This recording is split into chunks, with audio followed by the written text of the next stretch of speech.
Rebellion, Zion, and as well as Onic Esports. Who will win here in our opening match of Week 6? We'll have to wait and see. Grab your popcorn, grab your snacks via the order, via the Grab app, of course. Land of Dawn, we go. Here in the Land of Dawn, first, Lee, we're going to take a look at the the talent for Fearless, going for the Demon Slayer, and for Kyrie, Mystery Shop. So this is what we usually see on both of these heroes. Balman, again, you will actually have a better time in that jungle in terms of the clear. So Kyrie needs to put some pressure on the map to get some kills, to actually be on the same level in terms of XP and gold against Fearless. I think, honestly, Fearless will have a lot of an easier time, essentially, because there's not a lot of ways for an assassin to just pressure like that. Okay, top side here. You can see here, Tyron already chunked to a quarter HP, rather. Seems like he almost gets taken down in the early minutes. Let's see, early on in the game, it does seem like Rebellion, with the Valentina-Grok combination, they will have more pressure. And again, the Pop 1 Koopa lane is a winning lane for Rebellion Zion. If they are able to create a snowball going from the get-go, perhaps even taking a turret, it's going to be massive. But town prediction by Axe. You guys have shifted gears to Onic. Yeah, I feel like in Game 3, I sense a breath of fresh air. Oh, bot side here. Kai is taking a lot of heat. There's a blood solo kill for third game here by CW. What the heck? Wow, level 3 solo kill. Well, it seems like to be a semi-solo kill. There was some involvement from the roamers here, but CW able to actually turn around a losing lane, supposedly.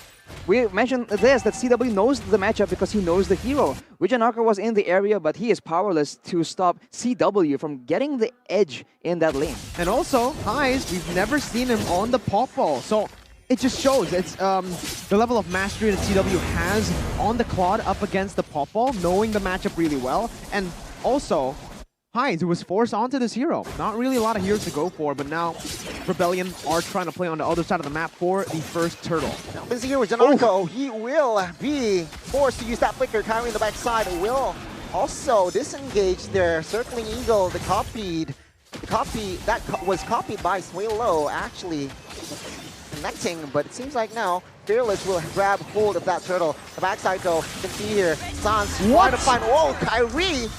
With that very, very sneaky retribution, he opted for that contest, and now Swaylo is going to be the target as Boots will not be able to connect, but in the mid side, Tyron clears the wave. Wijanarko also falls in the mid side. Oh, this is a big problem, man. When the lethal counter retribution doesn't work, like, I don't know, that was just, man. Demon Slayer as well compared to the Mystery Shop, so massive blunder. Fearless, he needs to shape up, man. There's no way you're supposed to be losing the Retribution battles when the matchup is an assassin against a fighter, Balmond against the Amon. So Venezuela is gonna get jumped on though. Yeah, 2 members is on him, and Sans will pick up that kill.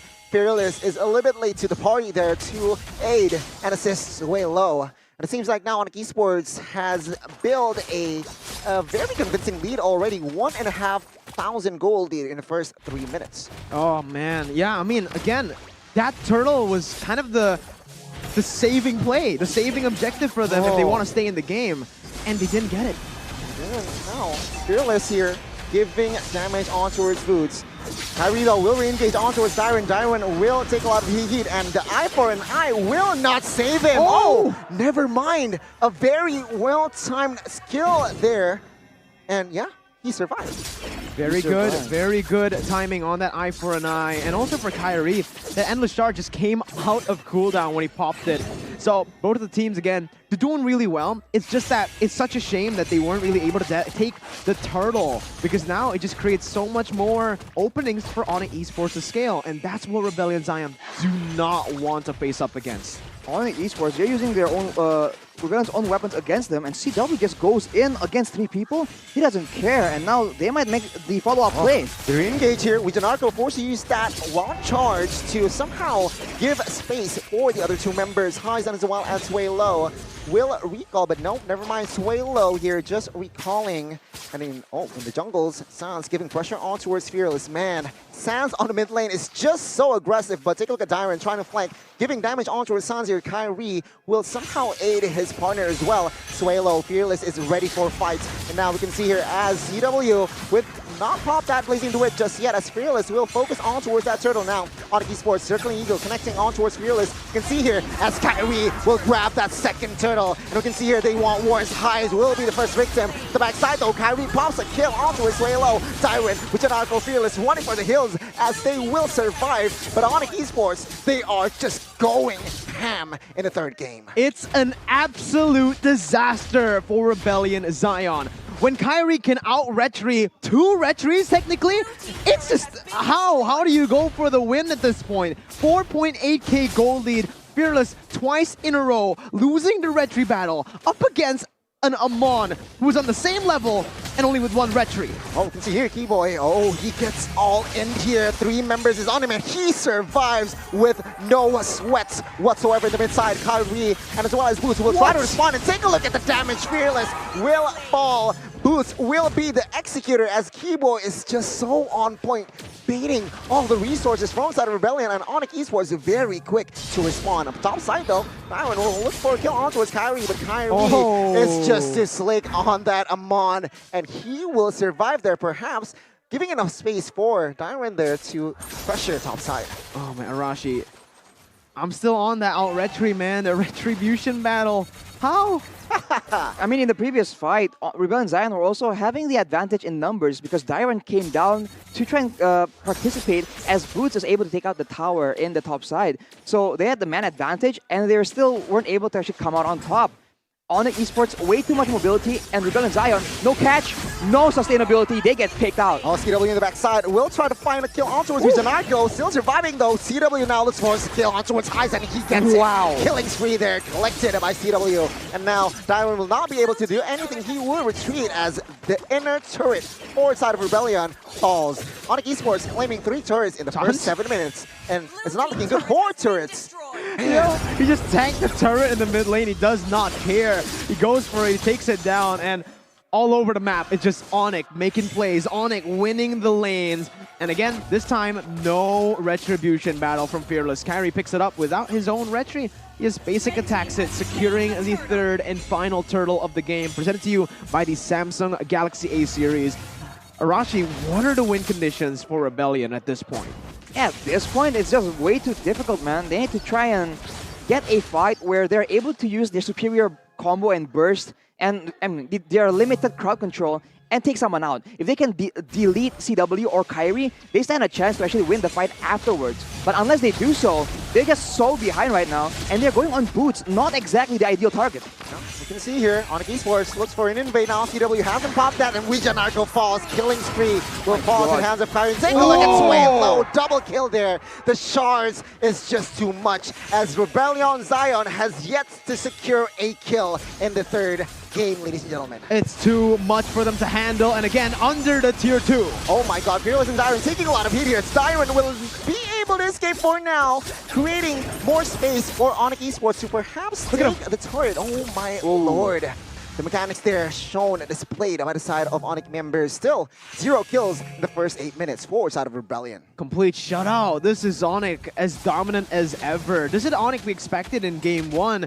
And at this point, right, the 9,000 gold lead in 8 minutes, it's more than 1,000 gold lead per minute. That is just obscene. And Boots, with the Twilight armor, you can say goodbye to the backline because the Thunderclap will deal so much damage at this point. Janarko needs to look for a massive play to turn the tides. Circling Eagle, connecting on towards 2 members there, but no follow-up damage just yet. Onic Esports, they will not overcommit on towards this one just yet. Rebellion, they are still defending the mid side, the mid inner turret. Is this the right call though? Janarko taking a lot of heat there as Boots flanking. Will not claim a kill on towards this yet, as Onic Esports will just find a turret in the mid side. Lord will spawn in the next minutes. Of course, that is going to be the main agenda for side of Onic Esports. Just look at the angles as CW uses the BMI kind of defensively. He goes in. What the heck? Oh, Blazing Duet, but cancel instantly there. But CW with that BMI, he gets the outplay. Onic Esports, they are just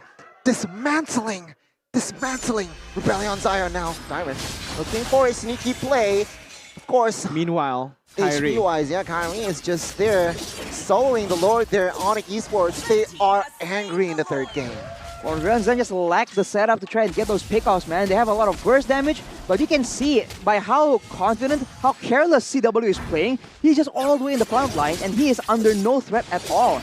Even there, the only real engage tool they are relying on is the Circling Eagle, and it takes way too long to punish any kind of overextension coming in from Onic Esports. If you take a look at the items here for Sans, he's going for that full damage Julian build that we say struggles to succeed, but in this situation, when everyone else, and their opponents are just so behind, it really doesn't matter. Kyrie with the Feather of Heaven, he's also doing a lot of DPS on top of the already insane burst that he provides. And him along with CW, that is a lot of mixed damage coming in, and Rebellion have no real answer on what to itemize on. And just take a look at CW compared to Highs in terms of items. If a quad has that many items compared to a Pawpaw, it's not looking good for Rebellion Zion, as now they're looking for the siege. CW waiting to pull that trigger, and Highs just gets deleted. At the backside, Boots was the main carry there. Just leading Highs 0-4-0 here in the first 11 minutes. Not a good game. Base tier number 1 falls. Sway Low will survive with a low HP. Base tier number 2 in the mid side will fall as well. Onic Esports, can they end with just one creep? There you go, the clear. Circling Eagle connects onto his Fearless, and we can see the Blazing Duet connects to each other. Falls, and now Rebellion Zion trying desperately to defend as Sway Low falls, and now Onic Esports will claim a 0-16 in the third game. They are merciless. 0-16, the most dominant game we've seen ever.